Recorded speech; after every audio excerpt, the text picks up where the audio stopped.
ओम विद्योदाम समप्रभां मृगपतिं स्कंधस्थितां भीषणां कन्याभिकरवालखेट विलसत् हस्ताविरासेवितां हस्तै चक्रगदाशिकेट विशिखां चापं गुणं तर्जनीं विभ्राणमनलात्मिकां शशिधरां दुर्गां त्रिनेत्रां भजे। नमस्कार, स्वागत है आपका आचार्य वाणी में। मैं आचार्य डॉक्टर विक्रमादित्य आपके साथ हूँ और आपकी राशि के दृष्टिकोण से ये समय जो जनवरी का अंतिम काल है बहुत महत्वपूर्ण योगों के साथ उत्पन्न होता दिखाई दे रहा है, उपस्थित होता दिखाई दे रहा है। आप समझें, आपकी राशि के दृष्टिकोण से आपकी राशि के स्वामी इस वक्त ग्रहों की एक चौकड़ी के बीच में उपस्थित है। चौकड़ी के साथ में कहीं ना कहीं ग्रहों का परिवर्तन का योग बनता दिखाई दे रहा है। मंगल शुक्र के साथ स्थित हैं, मंगल उच्च के हैं, लेकिन कहीं ना कहीं सूर्य के कारण से वो अस्त अवस्था में चल रहे हैं। तो इस समय थोड़ा सा आपको योग जो चल रहे हैं उन ग्रहों के कारण से आपको लाभ की स्थिति, इनडायरेक्ट लाभ पहुंचने के प्राप्त करने के योग भी इस समय बनते दिखाई दे रहे हैं। तो ग्रहों का परिवर्तन करने की जो स्थिति कहीं ना कहीं आई है, परिवर्तन का योग लाई है, वो कहीं ना कहीं आपके लिए सहयोग प्राप्त करने की स्थिति बनते दिखाई दे रहे हैं। इस समय चुपचाप जिससा भी सहयोग मिल रहा है उसको लेते हुए आगे बढ़ने का प्रयास करना चाहिए, क्योंकि ग्रहों की स्थिति आपके लिए कहीं ना कहीं धन के प्राप्ति के योग भी बनाती दिखाई दे रही है। तो इस समय का सदुपयोग किस प्रकार से करना है, चीज़ों को कैसे समझना है, वो आप अच्छे से समझ लीजिए सिलसिलेवार तरीके। सबसे पहले हम बात कर लेते हैं 21 तारीख की। 21 तारीख का दिन तृतीया तिथि विद्यमान है, माघ मास के शुक्ल पक्ष की, और उस दिन बुधवार का योग बन रहा है। साथ साथ आपकी राशि के दृष्टिकोण से देखा जाए तो धन योग विद्यमान है आपकी राशि में। आपकी राशि में जो धन योग बना हुआ है वो विशेष तौर पर और लाभदायक स्थिति तब बना सकता है जब ये थोड़ा सा आप इस समय में क्या होता है ना, थोड़ा सा छौंका और लगाने की ज़रूरत है। प्रयास का छौंका यदि सही डायरेक्शन में लग जाए तो ये चीज़ें वारे न्यारे करने की स्थिति आपके लिए जो धन योग है वो सही रूप से बना सकता है। इस वक्त जो आपकी राशि में धन योग बना हुआ है वो बहुत जल्दी कार्य की तरफ भागने से नहीं मिलेगा। कई बार क्या होता है, हम चीज़ों को बहुत जब समय चल रहा होता है हम भाग कर पकड़ने का प्रयास करते हैं। इस वक्त बहुत स्थिर भाव से विचार कर कार्य को हाँ करने के लिए है। जैसे नहीं कि हबड़ तबड़ में हाँ ये भी पकड़ लूँ ये पकड़ लूँ, चीज़ों को सिलेक्टिव होकर चीज़ों को पकड़ने की आवश्यकता है। तब आपके लिए बहुत बढ़िया समय लाभ के रास्ते खोल सकता है। रवि योग है, नए कार्य आरंभ करने के लिए दिन अच्छा दिखाई देता है, लेकिन दोपहर के बाद गौरी तृतीया है इस दिन। कोशिश करें माँ भगवती के मंदिर में जाकर उनको सिंदूर और साथ साथ उनकी श्रृंगार की सामग्री भगवती को अर्पित करने का प्रयास करें। गुप्त नवरात्रि चल रही है, मनोकामना सिद्धि का योग बन सकता है। 22 तारीख का दिन चतुर्थी का दिन विद्यमान है, बृहस्पतिवार का योग बन रहा है। साथ साथ ग्रह नक्षत्रों के दृष्टिकोण से देखें तो ग्रह आपके लिए कई मामलों में पॉजिटिव योग लेकर उपस्थित है पहले से ही। बस इस बात का आपको ध्यान रखने की ज़रूरत है कि जिद ना सवार हो, क्योंकि शनि महाराज इन दिनों आपकी राशि में बुद्धि स्थान में चल रहे हैं और बहुत तेज गति से अपने वर्चस्व को बढ़ाते चले जा रहे हैं धीरे धीरे। तो ऐसे में बस जिद को त्याग करने का प्रयास करना है। कोशिश करें श्री गणेश का सुंदर स्तवन करने का प्रयास करें। चतुर्थी है, वरदा चतुर्थी है, और आपकी राशि के दृष्टिकोण से देखें तो आपको लिए वरदा चतुर्थी जो है बड़ा कल्याणकारी योग आपकी राशि में बनाकर तैयार करेगी। ऐसे में ध्यान रखिएगा, जो मेन काम करने हो दोपहर से पहले पहले उसको हाथ में लेने का प्रयास करें। दोपहर के बाद किसी भी कार्य में फंसने से, नया कार्य आरंभ करने से कहीं ना कहीं कष्ट होने के योग बन सकते हैं। इस दिन ग्रहों ने जो परिवर्तन की चाल चली है वो बहुत इंपॉर्टेंट है।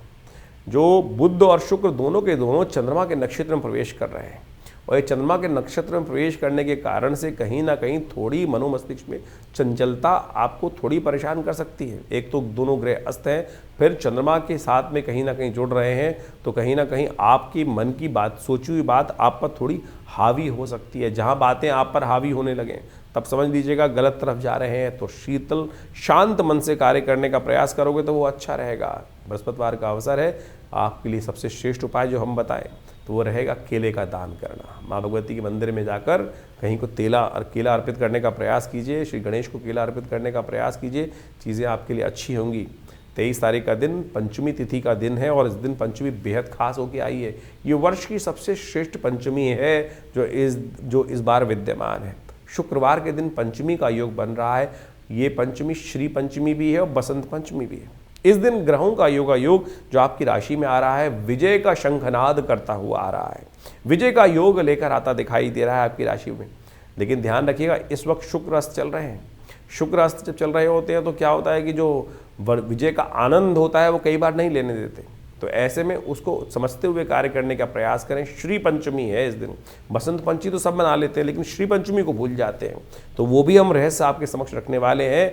तो इस समय जो क्या कुछ खास उपाय करने की ज़रूरत है वो जान लीजिए। माघ मास के शुक्ल पक्ष की पंचमी को बसंत पंचमी के रूप में तो पूरे विश्व में मनाया जाता है, लेकिन उस बसंत पंचमी के साथ साथ एक और चीज़ लिखी होती है पंचांग के अंदर, श्री पंचमी, जो हमने आपको बताया। श्री पंचमी, श्री यानी लक्ष्मी, लक्ष्मी जी की पंचमी भी इसको माना जाता है। लेकिन कालांतर में हुआ क्या है, लोग बहुत सारी बातें भूल गए। इस दिन लक्ष्मी जी का भी प्राकट्य शास्त्र में वर्णित किया गया है। शास्त्र में कहा जाता है कि जब इंद्र जो थे श्री विहीन हो गए, इंद्र एक कथा शास्त्र में आती है और उसको समझने की आवश्यकता है कि इंद्र जब श्री विहीन हो गए थे तो ऋषि दुर्वासा के श्राप के कारण से, तब क्या हुआ था कि महालक्ष्मी उनको त्याग कर पूरे संसार को, जब दुर्वासा जी ने श्राप दिया इंद्र को श्री विहीन हो जाने का, तब हुआ क्या, कालांतर में धीरे धीरे इतना ज़्यादा वर्चस्व चल रहा था त्रैलोक्य के अंदर इंद्र इत्यादि देवताओं का कि सबको श्री की भरमार थी, ऐश्वर्य की भरमार थी। धीरे धीरे उदासीनता आई और महालक्ष्मी को लगा कि उनका सम्मान ही नहीं रहा है। जितने बड़े घर होते हैं देखिए कि लक्ष्मी का किस प्रकार से बेकदरी कई बार होने लगती है, और जब लक्ष्मी की बेकदरी होने लगती है, उनका अपमान होने लगता है, झूठे हाथों से ही सब कार्य चलने लगते हैं, अशुद्धता सब जगह व्याप्त होने लगती है, महालक्ष्मी का ध्यान नहीं रहता है। आप समझें कि इस प्रकार से झूठे हाथों से पैसे को छूना और अनेक प्रकार के गलत कार्यों में धन का उपयोग करना, लक्ष्मी साक्षात भगवती हैं और उनका उपयोग गलत कार्यों में करना शुरू कर देते हैं लोग। तो क्या होता है कि लक्ष्मी श्राप दे देती हैं, ऐसे में उदासीन हो जाती हैं, चली जाती हैं, चलायमान चंचला है लक्ष्मी। तो इस बात का ध्यान रखना चाहिए। यही हुआ देवताओं के साथ। तो कहा जाता है कि जब देवता श्रीविहीन हो गए दुर्वासा के श्राप के कारण से, तब महर्षि बृहस्पति ने उनको कहा कि भगवती महालक्ष्मी की उपासना शुरू करो। तब उन्होंने, कहा जाता है कि मार्गशीर्ष के विशेषतर महीने से माँ भगवती की, देवी भागवत के अंदर एक कथा ही है, देवी भागवत के अंदर कि मार्गशीर्ष के महीने की जो पंचमी थी, उस दिन से इंद्र ने भगवती की आराधना आरंभ करी। और फिर योग ऐसा बना कि जिस प्रकार से श्री को प्राप्ति करने के लिए सागर मंथन हुआ। और कहा जाता है कई जगह कथाओं के अनुसार से इस श्री पंचमी के दिन माँ भगवती का प्राकट्य वर्णित किया गया है। बसंत पंचमी के दिन श्री पंचमी इसलिए लिखी गई, तो देवी पुराण के अंदर इस कथा को शास्त्र बताया गया है। तो ये भगवती की जयंती भी है। तो माँ भगवती सरस्वती और माँ लक्ष्मी दोनों की जयंती मानी गई है। तो इस दिन विशेष तौर पर महालक्ष्मी को प्रसन्न करने के लिए महालक्ष्मी का यज्ञ विशेष तौर पर किया जाना चाहिए। महालक्ष्मी का यज्ञ विभिन्न मंत्रों के द्वारा किया जाना चाहिए। तो उसमें क्या है, सबसे श्रेष्ठ मंत्र है ओम। वैसे तो श्री सूक्त है, भगवती महालक्ष्मी का जो श्री सूक्त है, जिसको लक्ष्मी सूक्त के रूप में जाना जाता है, जो ऋग्वेद के अंदर आई 16 ऋचाएँ हैं, उनके द्वारा भगवती का स्तवन जो महर्षि भृगु के द्वारा बनाई गई हैं, तो वो बड़ी चमत्कारी है। तो ऐसे में उनका यदि उपयोग किया जाए तो कहा जाता है कि माँ भगवती की कृपा अवश्य हो जाती है। और इस दिन तो उनके प्राकट्य के समय में अवश्य उनका ध्यान करना चाहिए। ओम भगवती का जो बीज है वो है ओम ह्रीं, ह के पैर में रहा, बड़ी की मात्रा, ओम ह्रीं महालक्ष्मी नमः, इस मंत्र का भी जप कर सकते हैं। या भगवती का अद्भुत मंत्र है जिनको कहा जाता है श्री सूक्त। ओम हिरण्यवर्णां हरणीं सुवर्ण रजत सृजां चंद्रां हिरण्मयीं लक्ष्मीं जातवेदो माव ताम आव जातवेदो लक्ष्मी मनमगामिनीं यस्यां हिरण्यं विन्देयं गामश्वं पुरुषानहम् अश्वपूर्वां। तो इस प्रकार से 16 मंत्र भगवती के हैं। और यदि इस दिन बसंत पंचमी के दिन आप श्रद्धा के साथ घी के द्वारा, कमल के गट्टों के, कमल के जो बीज कमल गट्टे होते हैं उनके द्वारा, मखानों के द्वारा, या विशेष तौर पर आप माने चंदन की और बिल्व की औषधि के द्वारा, बिल्व के फल के जो विशेष तौर पर उसका अंदर का जो गिरी है उसको कूट कर उसके द्वारा उस जो पाउडर बन जाएगा उसके द्वारा यदि माँ भगवती का यज्ञ किया जाए तो कहा जाता है महालक्ष्मी की प्रसन्नता का अद्भुत योग बनता है। तो ऐसे में इस शुभ दिवस पर आपको अवश्य महालक्ष्मी का स्तवन भी करना चाहिए। भगवती महासरस्वती जी का भी स्तवन इस दिन शास्त्र में कहा गया है। तो आप अवश्य माँ भगवती जो दुर्गा सप्तशती के 5वें अध्याय में भी, उन तीनों में कोई भेद नहीं है। महालक्ष्मी, महासरस्वती, महाकाली तीनों एक ही स्वरूप से है। ये तो आदि रूप में कई लोगों ने उनको अलग अलग स्वरूप में विभक्त कर दिया है, लेकिन है एक ही स्वरूप। माँ भगवती दुर्गा का ही इन तीनों में स्वरूप एक ही रूप से कहा गया है। तो जो भी मंत्र आप पढ़ते हैं, सर्वमंगल मांगल्ये शिवे सर्वार्थ साधिके शरण्ये त्र्यंबके गौरी नारायणी नमोस्तुते, और दुर्गा सप्तशती इसका प्रत्यक्ष उदाहरण है कि कैसे माँ भगवती का प्रादुर्भाव हुआ है, किनसे हुआ है, कैसे हुआ है। तो ये सारा का सारा वर्णन शास्त्र में बताया गया है। तो आप इस भेद में ना फंसे। तो शास्त्र में जो बताया गया है कि बसंत पंचमी और श्री पंचमी एक ही त्यौहार है, एक ही दिन किया जाता है, तो इसमें अज्ञानता से कई बार लोग तथाकथित तौर पर भेद उत्पन्न करने का प्रयास कर लेते हैं।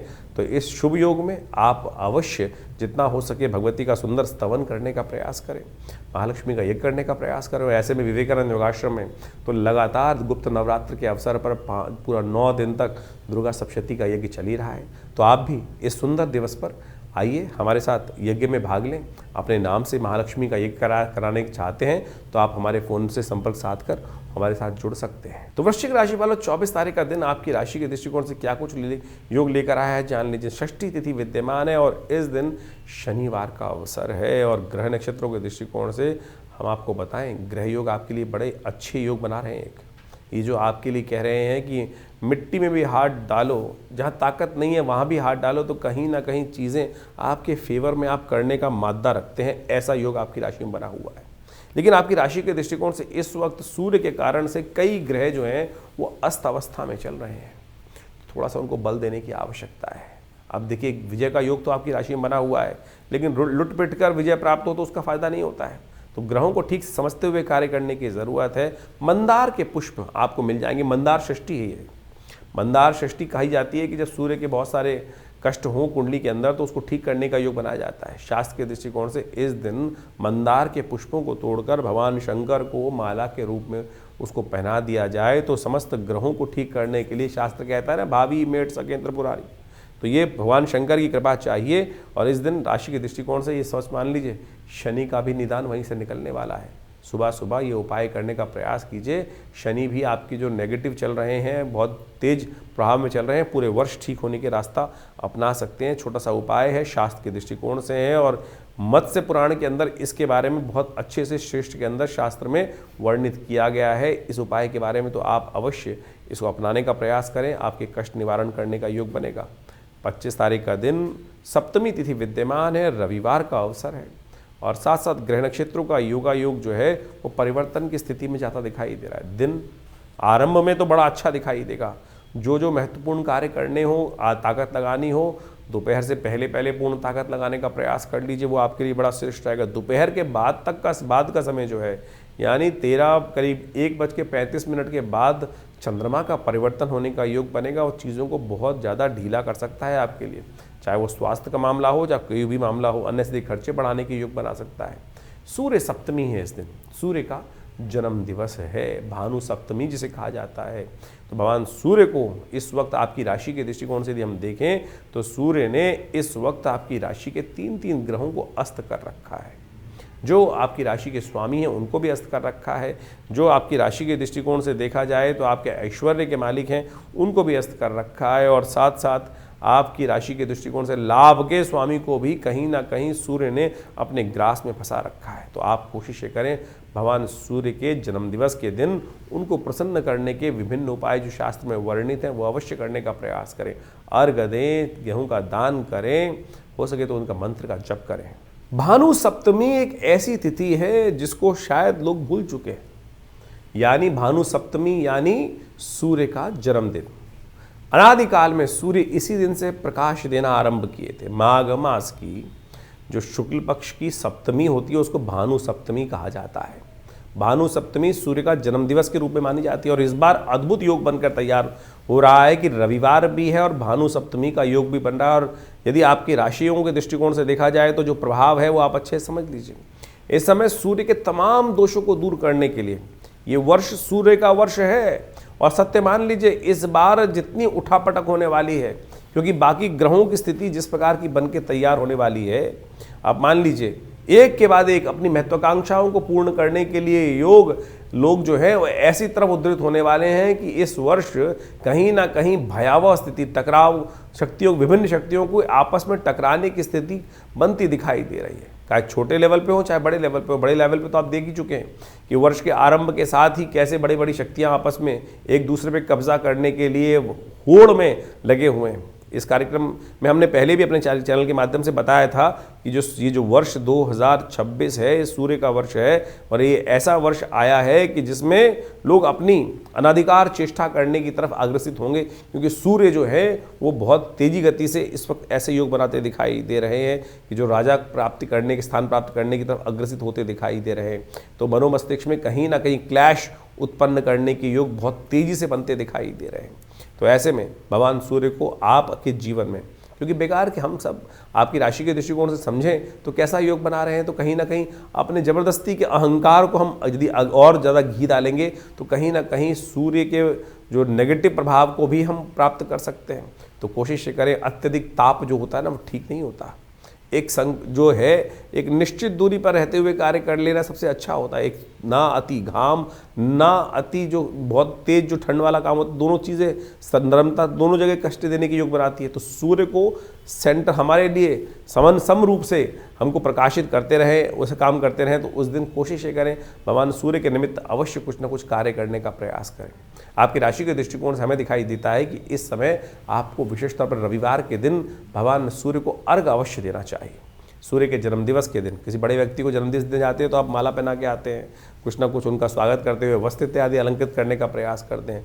तो सूर्य के जन्मदिवस पर कोशिश ये करें जब सूर्य उदित हो रहे हों उस समय एक तांबे के लोटे में थोड़ा सा रोली डालकर और एक पीला पुष्प डालकर और जल लेकर और दोनों हाथ सिर के ऊपर से रखकर इस प्रकार से भगवान सूर्य के का ध्यान दर्शन करते हुए ओम घृणी सूर्य आदित्याय नमः, ओम सूर्याय नमः, ओम भास्कराय नमः, या जो मंत्र है ओम अहे सूर्य सहस्त्रांशो तेजो राशि जगतपते अनुकंपय माम भक्त्या गणर्घम दिवाकर। तो इस प्रकार से भगवान सूर्य का मनी मन गायत्री मंत्र का जप करते हुए भगवान सूर्य को अर्घ दें, उनका तेज का ध्यान करें और उस ओज को अपने अंदर भी ग्रहण करने का प्रयास करें। इतना छोटा सा कार्य है। यदि इसके साथ साथ गायत्री यज्ञ कर सकें, अन्न इत्यादि का गेहूँ इत्यादि का दान कर सकें, ये भी सूर्य से ही संबंध बहुत श्रेष्ठ उपाय हैं। इनको आप करें तो आपके लिए कल्याणकारी योग बनेंगे बहुत सुंदर रूप से। इस दिन नमक का दान करना भी श्रेष्ठ दिखाई देता है। रविवार का अवसर है तो विशेष तौर पे यज्ञ आश्रम पे रहता ही है हर रोज़ की तरह। तो हमने रविवार के दिन विशेष यज्ञ को सूर्य ग्रह शांति महायज्ञ, नवग्रह शांति महायज्ञ के रूप में रखा है। तो उस दिन भगवान सूर्य की प्रसन्नता के लिए विभिन्न प्रकार के मंत्रों से यज्ञ किया जाएगा और साथ साथ आदित्य स्तोत्र का पाठ किया जाएगा।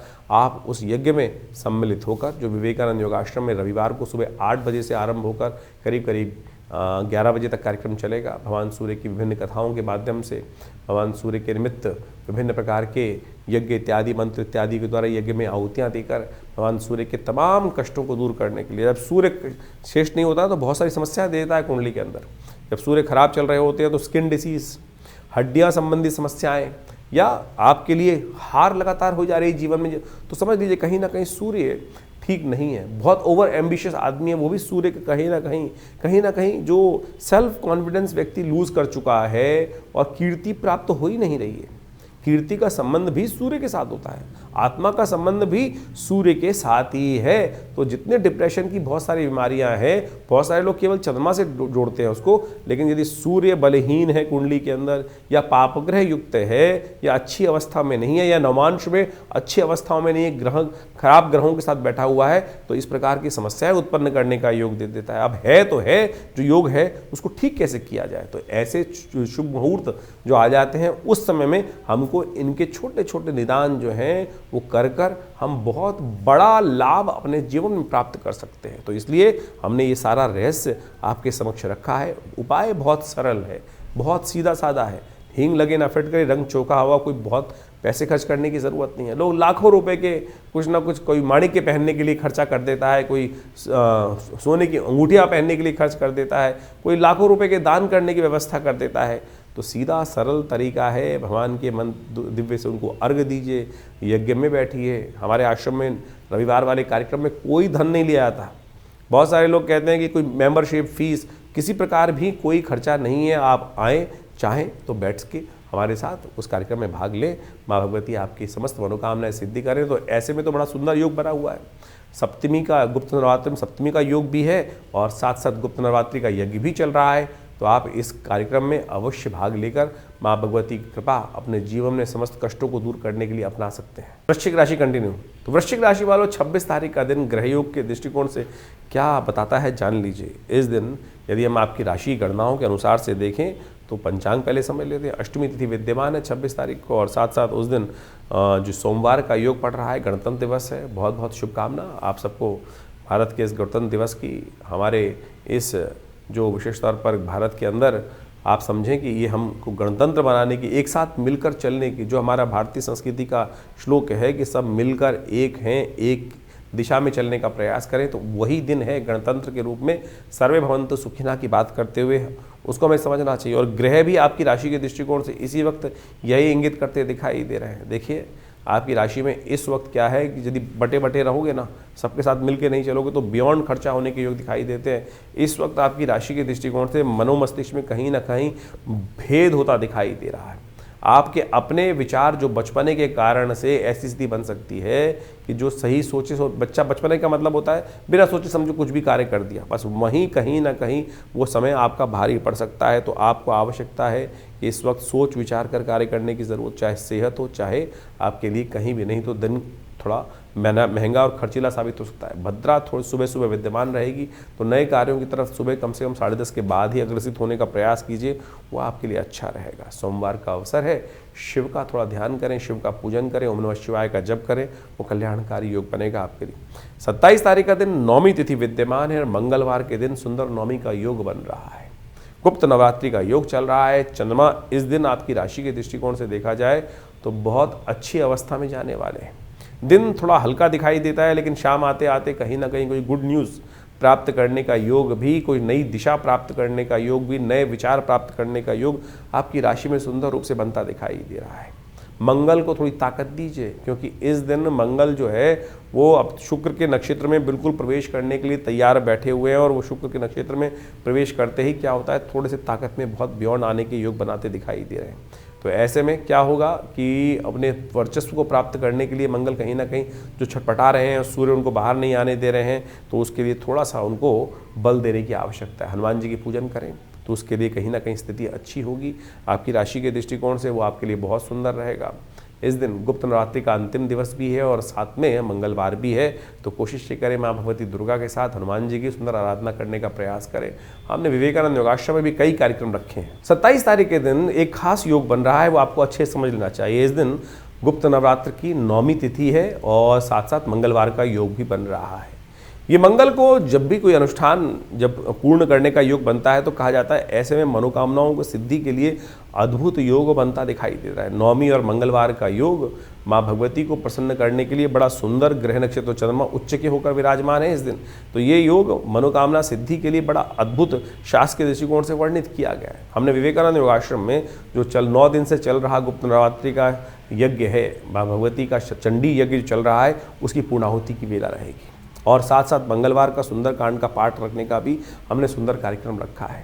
तो आप इस सुंदर योग पर माँ भगवती की सुंदर स्तुति और साथ में हनुमान जी का मंगलवार का सुंदर योग जो बना है ना, उसका सानिध्य लेने का प्रयास कीजिए। माँ भगवती की कृपा से समस्त मनोरथ सिद्ध होने के अद्भुत योग आपकी राशि में बनते दिखाई दे रहे हैं।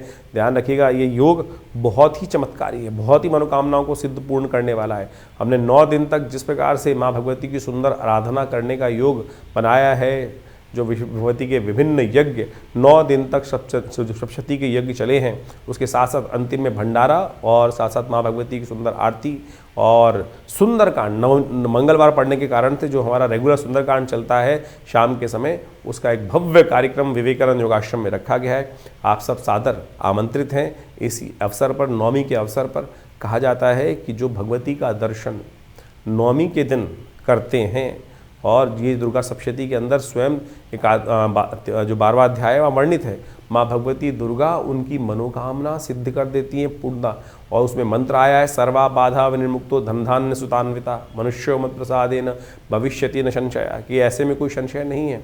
तो आप सब सादर आमंत्रित हैं इस जो पूर्णाहुति का यज्ञ है इसमें भाग लेने के लिए। तो ये करीब करीब शाम के 5 बजे से कार्यक्रम आरंभ होकर जो करीब करीब रात्रि में 10 बजे तक चलेगा।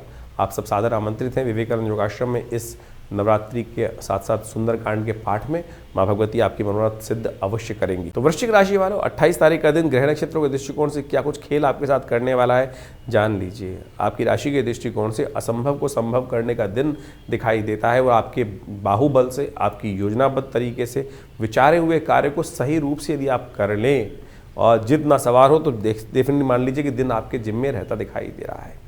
जिस ग्रह के परिवर्तन के बारे में हमने बात की थी वही ग्रह परिवर्तन की तरफ जा रहा है। जो मंगल है वो श्रवण नक्षत्र में प्रवेश करेंगे और श्रवण नक्षत्र में प्रवेश करने के कारण से क्या होगा, मंगल का जो नेगेटिव प्रभाव है वो कहीं ना कहीं ठीक होने की स्थिति उत्पन्न होगा। और उच्च के होकर मंगल जिस प्रकार से जो शांत भाव से कार्य करने की तरफ अग्रसित होंगे वो चीज़ें आपके बाहुबल को भी और शौर्य को भी कहीं ना कहीं बढ़ाने की स्थिति उत्पन्न करते दिखाई दे रहे हैं। तू मैमे से बचने का प्रयास करना चाहिए। कहीं ना कहीं घर वालों के साथ घर में कहीं ना कहीं की स्थिति में अननेसेसरी की तू मैमे होने के योग दिखाई देते हैं। उससे थोड़ा बचते हुए कार्य कर लेंगे तो क्या होगा, अपनी शक्ति को सही जगह लगा पाएंगे। नहीं तो विजन आपका बिल्कुल ठीक है, विचार बिल्कुल सही आ रहे हैं, लेकिन मन भेद होने के कारण से कहीं ना कहीं स्थितियाँ अननेसेसरी खराब ना हो, टाइम खराब ना हो, फिर बड़ी मुश्किल से टाइम लौट कर आएगा। इस बात का ध्यान रखते हुए कार्य करेंगे तो अच्छा रहेगा। गणेश जी का सुंदर स्तवन करें। विघ्नहर्ता गणेश समस्त कष्टों को दूर करने वाले योग बनाएंगे। बात कर लेते हैं 29 तारीख की एकादशी के दिन के योग ग्रहों कैसा है। 29 तारीख का दिन एकादशी का ग्रहों योग जो लेकर आ रहा है बृहस्पतिवार के दिन, बड़ा सुंदर योग आपकी राशि में बन रहा है। आपके लिए धन योग बनकर तैयार हो रहा है इस दिन विशेष तौर पर। और ध्यान रखना, ये धन योग आने वाले कुछ दिनों में 2-3 दिनों के लिए आपके लिए कई प्रकार के रास्ते आपके समक्ष उत्पन्न करने की योग बना रहा है। चीज़ें आपके फेवर में जाने की स्थिति उत्पन्न करते दिखाई दे रहे हैं। और ये आपके लिए इस बात का प्रतिपादित है कि जितने साधुत्व भाव से कार्य करोगे तो वो अच्छा रहेगा। जितनी कुटिलता मन में लाने का प्रयास करोगे वो कुटिलता आप पर भारी पड़ सकती है। ध्यान रखना, कुटिल स्वभाव कहीं ना कहीं जो है वो संसार को कष्ट देने का भाव, किसी को कष्ट देकर आप कुछ लाने का प्रयास करोगे तो वो कहीं ना कहीं आपके लिए कष्ट देने के योग बना सकता है। तो इस बात का ध्यान रखते हुए कार्य करें।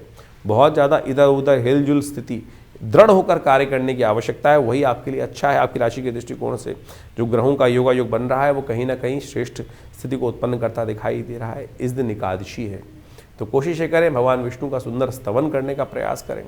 हो सके तो भगवान विष्णु के निमित्त थोड़ा पूजन कर उनका जलाभिषेक कर उनको विशेष तौर पर तुलसी दल इत्यादि अर्पित करके उनका पूजन करना और चावल का त्याग करना, ये आपके लिए बड़ा शिष्ट रहेगा। तो वृश्चिक राशि वालों, 30 तारीख का दिन ग्रह नक्षत्रों के दृष्टिकोण से आपके लिए कैसा रहेगा जान लीजिए। उस दिन 30 तारीख को द्वादशी तिथि विद्यमान है। शुक्रवार के दिन सुंदर योग बन रहा है और आपकी राशि के दृष्टिकोण से आपके अपने प्रयासों से आपके लिए कहीं ना कहीं लाभ की स्थिति बनती दिखाई दे रही। इस दिन प्रदोष का योग साथ में विद्यमान है और सबसे बड़ा परिवर्तन जो होने जा रहा है वो शुक्र होने जा रहे हैं उदय।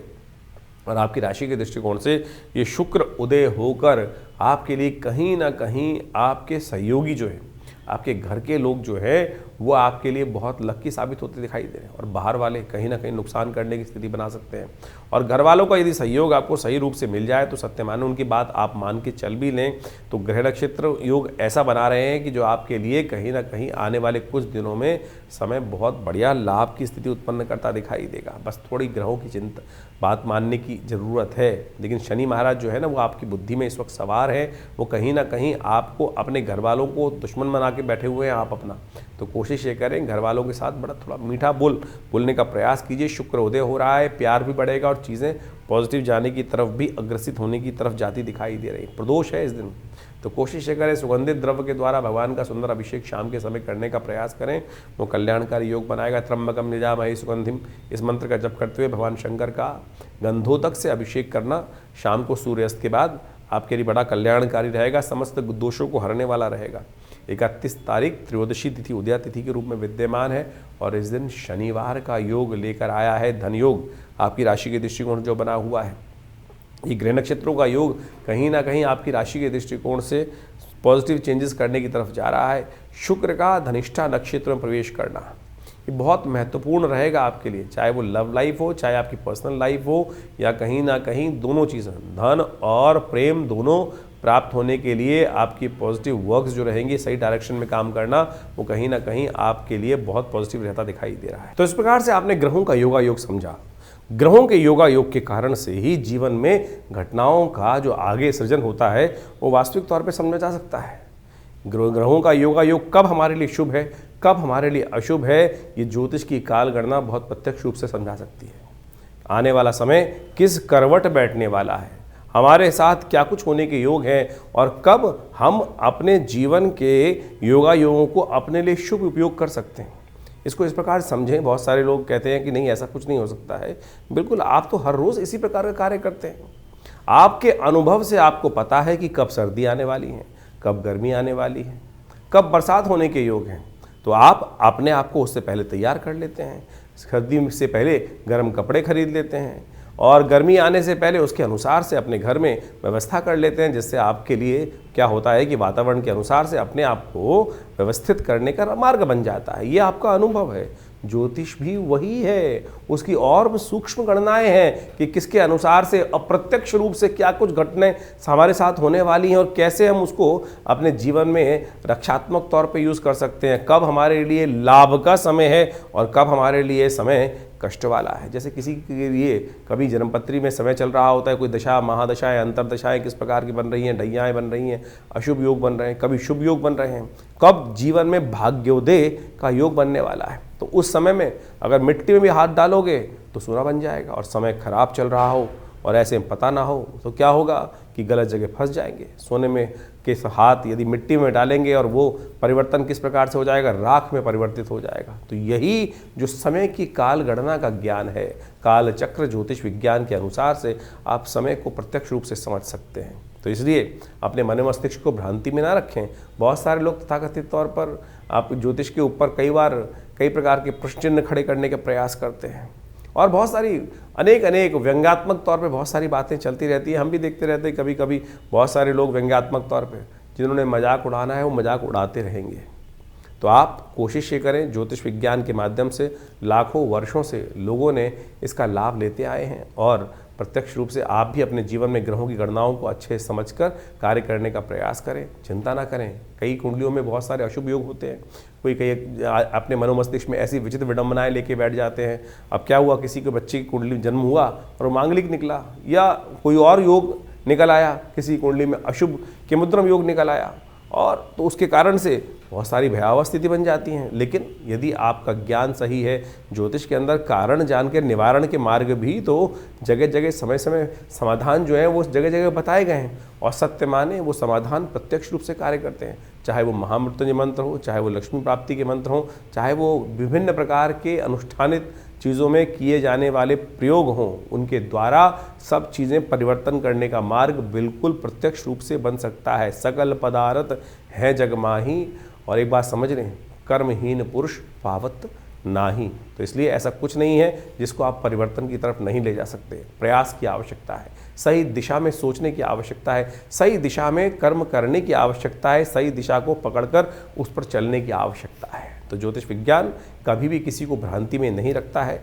और आप सब इस तमाम जो निदान के तरीके हैं उनको अच्छे से अपने जीवन में सरलता के साथ अपनाने का प्रयास करें। हमारा इस कार्यक्रम के माध्यम से आपके समक्ष जुड़ने का एक ही उद्देश्य रहता है कि पौराणिक ज्योतिष जो है, जो वो कथाओं के माध्यम से हमारे विभिन्न शास्त्रों में बताई गई हैं, योगा योग के माध्यम से विभिन्न शास्त्रों में बताई गई हैं, उन समस्त चीज़ों को आपके समक्ष रखें। और एक बात समझें, जो टोटकों के चक्कर में व्यक्ति फंसे रहते हैं ना, उसके कारण से नुकसान होने के योग बन जाते हैं। उनका कोई बेस नहीं होता है करना जो बिना किसी के तथ्यों के बहुत सारे टोटकों का आज की तारीख में जो प्रचलन सा हो गया है। हमारे विभिन्न प्रकार के तथाकथित तौर पर विद्वान जो उपस्थित हो जाते हैं, जो शास्त्र को मानते नहीं हैं और कुछ भी अनर्गल प्रलाप अपने कुछ बातों को करते रहते हैं। जैसे एक बहुत सारी बातें आजकल चलती हैं कि जो ग्रह आपका बहुत अच्छा हो उसका दान नहीं करना चाहिए। कहाँ लिखा है? सोच के दान देना चाहिए क्या? जिस प्रकार से अगर सोच के दान दे रहे हैं तो फिर तो दान का फ़ायदा ही नहीं है, फिर तो व्यवसाय हो गया। फिर वो व्यवसाय कर रहे हो तो फिर उस दान का फ़ायदा ही क्या है? तो इस प्रकार का आप समझें कि किसी कुंडली में किसी ने कहा जी बृहस्पति बहुत अच्छा है, आप बृहस्पति की चीज़ों का दान करना बंद कर दो। आपका शनि खराब है तो आप शनि की चीज़ों को दान कर दो। और उसको अगर आपने कोई ग्रह सबसे अच्छा है जिसकी वजह से आपकी कुंडली में पैसा आ रहा है, उसकी चीज़ों का आपने दान कर दिया तो आपके भी शुभ योग चले जाएंगे। शास्त्र में ऐसा कोई प्रमाण नहीं निकलता, ना मिलता है, ना बताया गया है, ना किसी ग्रंथ में लिखा है। ये केवल आज तथाकथित तौर पर कुछ जो अपने आप को ज्योतिष में एक स्टंटबाजी करने का प्रयास करते हैं, उनके द्वारा ऐसी भ्रांति उत्पन्न करने का प्रयास किया गया है। तो आपसे अनुरोध है कि आप इन सब की बातों को जहाँ जिसकी आवश्यकता है तो उसको आप करने का प्रयास करें, और तो उससे कल्याण होगा, रास्ते भी बनेंगे और जीवन में सुख भी पदार्पण करने के योग बनेंगे, पुण्य जागेंगे। पुण्य को जगाने का हम प्रयास करें। तो इसलिए जो जो हमारे शास्त्र के दृष्टिकोण से जो पुण्य पर्व आ रहे हैं, जैसे आपके समक्ष हम हमें समय बताते रहते हैं पंचांग के माध्यम से कि ये पुण्य पर्व है, इसके दिन इस दिन ये कार्य किया जाए तो बहुत सारे कष्ट निवारण का योग बन जाता है। तो वो अवश्य, और उसके लिए जो टेस्टिमनीज़ हैं वो हमारे पुरानी कथाओं के माध्यम से, शास्त्रों में, विभिन्न पुराणों में और विभिन्न ग्रंथों में टेस्टिमनीज़ के तौर पे कथा के माध्यम से बताई गई हैं। चाहे वो सत्यनारायण कथा ही बताई गई है। बहुत सारे लोग तो सत्यनारायण कथा को बड़े व्यंग्यात्मक तौर पे करते हैं कि वैसा हो गया वैसा हो गया। अरे वो टेस्टिमनी है, घटी, तो उसके लिए उसको लिखित किया गया। ऐसे जीवन में घटना घटी कि एक नाम के स्मरण मात्र से, तो उसको आप व्यंग्यात्मक तौर पे लें। जब आपके साथ घटेगी तब आप प्रत्यक्ष रूप से समझेंगे, तब जाकर आपको पता चलेगा। एक से एक असंभव से असंभव बात होने वाली प्रकृति में घटनाएं घटती हैं और उसको लिखित किया गया है, शास्त्र में बताया गया है। तो इसको आप व्यंग्यात्मक तौर पे जो लोग समझने का प्रयास नहीं करते हैं, व्यंग उड़ाने का प्रयास करते हैं, वो उनकी मूर्खता है। तो हमारा आपसे अनुरोध है कि आप जो भी प्रश्न जानना चाहें चिंता ना करें, चाहे आपके मन में कैसी भी शंका हो, हमारे इस जो सोशल मीडिया अकाउंट है हमारा, जो चैनल का है, उसमें आप जाके लिख सकते हैं। हम आपको उनके प्रश्नों का निदान भी कोशिश करेंगे, प्रयास करेंगे। लेकिन बहुत सारे प्रश्न आते हैं तो उनके लिए बहुत सारी दिक्कत हो जाती है। तो हमने रविवार का दिन विवेकानंद योगाश्रम में रखा हुआ है। उस दिन फ्री कंसल्टेशन है, ओपन सेशन है। रविवार को सुबह 8 बजे से यज्ञ शुरू होता है और उस वक्त वहाँ पर बहुत यज्ञ इत्यादि, बहुत रामचरितमानस का स्वाध्याय और फिर एक जन प्रश्न का भी कार्यक्रम रहता है। जो भी आपके प्रश्न हो आश्रम में आकर हमसे जान सकते हैं। दिल्ली में विवेकानंद योगाश्रम लक्ष्मी नगर में स्थित है और आप सबको हम सादर आमंत्रित करते हैं। माँ भगवती का दर्शन करें। दिव्य प्रतिमा माँ भगवती की विद्यमान है और जो जो मन में जीवन में आकांक्षाएं हों, कष्ट हों, उनको दूर करने के लिए आप माँ भगवती के सानिध्य में यज्ञ करें। अभी तो जैसे इन दिनों नवरात्र का सुंदर पर्व चल रहा है, तो आप उन सब में आकर भगवती के सानिध्य में यज्ञ में बैठ सकते हैं, मनोकामना सिद्धि के लिए प्रयोग कर सकते हैं। हमने देखा है कि जो भी लोग उस यज्ञ में आके बैठते हैं, माँ भगवती की कृपा से उनके कष्ट अद्भुत प्रकार से दूर होते हैं।